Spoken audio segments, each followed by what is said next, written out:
VK news, राष्ट्र के नाम। कुछ दिनों पहले हमने आपको झारखंड के हजारीबाग के बरही की एक घटना बताई थी, जिसमें सरस्वती पूजा मूर्ति विसर्जन के दौरान भीड़ द्वारा रुपेश नाम के एक बच्चे की निर्मम हत्या कर दी गई थी। इसके बाद प्रशासन ने हजारीबाग के अलावा उसके सीमावर्ती जिलों तक इंटरनेट सेवाएं बंद कर दी थी, क्योंकि दूसरी तरफ लोग जो हैं वो इस घटना के विरोध में ट्विटर पर #जस्टिस फॉर रुपेश पांडे के अलावा कैंडल मार्च निकाल रहे थे और विरोध प्रदर्शन कर रहे थे और न्याय दिलाने की मांग कर रहे थे। लेकिन सरकार से ये देखा नहीं गया। दूसरी तरफ सरकार ने इस घटना के बारे में कुछ नहीं कहा। वहीं उन बुद्धिजीवों की बात करें जो कि ये अपने आप को सेकुलर बताते हैं, उनके सर पर जू तक नहीं रहेगी। वहीं अगर ये लड़का आसिफ या मोहम्मद होता तो ये लोग सवाल उठाना शुरू कर देते, मगर रुपेश की हत्या के मामले में दुख तक इन्होंने नहीं जताया, क्योंकि एक तो ये सरकार जो है इस राज्य में इन्हीं की थी और दूसरी तरफ अगर ये कुछ कहते भी तो किसे भड़काते।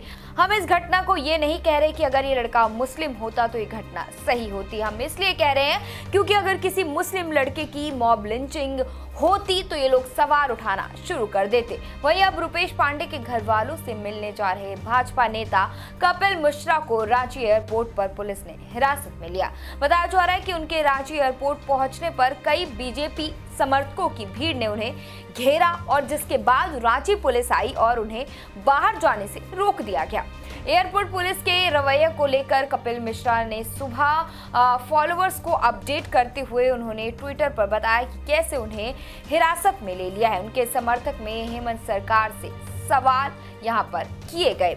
उन्होंने तकरीबन 8 बजे एक ट्वीट किया और उन्होंने लिखा, आज रुपेश के परिजनों से मिलने रांची एयरपोर्ट उतरे, लेकिन उन्हें आगे बढ़ने से रोक दिया गया। उन्होंने लिखा, रांची एयरपोर्ट पर मुझे पुलिस द्वारा रोका गया। एयरपोर्ट से बाहर निकलने पर रोक लगाई जा रही है। ये कानून कौन सा है? वो लिखते हैं कि रुपेश के परिवार से मिलने से मुझे क्यों रोका गया? ये कैसा डर है? इस ट्वीट के बाद बता दें कि 10 मिनट बाद उनका एक और ट्वीट आया और इस ट्वीट में उन्होंने प्रदेश के मुख्यमंत्री हेमंत सोरेन से सवाल किया और उन्होंने पूछा कि मुख्यमंत्री हेमंत सोरेन जी, एक शोक में शामिल होने जब मैं परिवार के दरवाजे पर जा रहा था तो मुझे क्यों रोका गया? रुपेश पांडे अगर तबरेज अंसारी होते तब किसी को नहीं जाने दिया जाता क्या?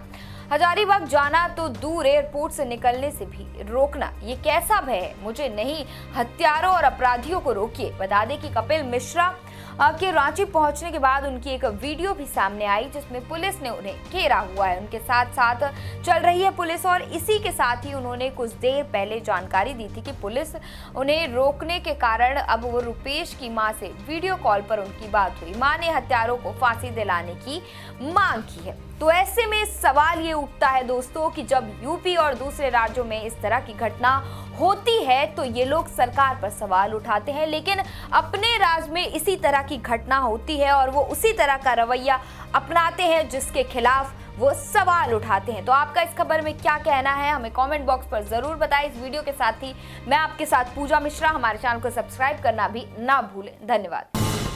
ये है ड्रीम मीडिया नेटवर्क और आप देख रहे हैं देश का पहला 24/7 digital news channel VK news, राष्ट्र के नाम।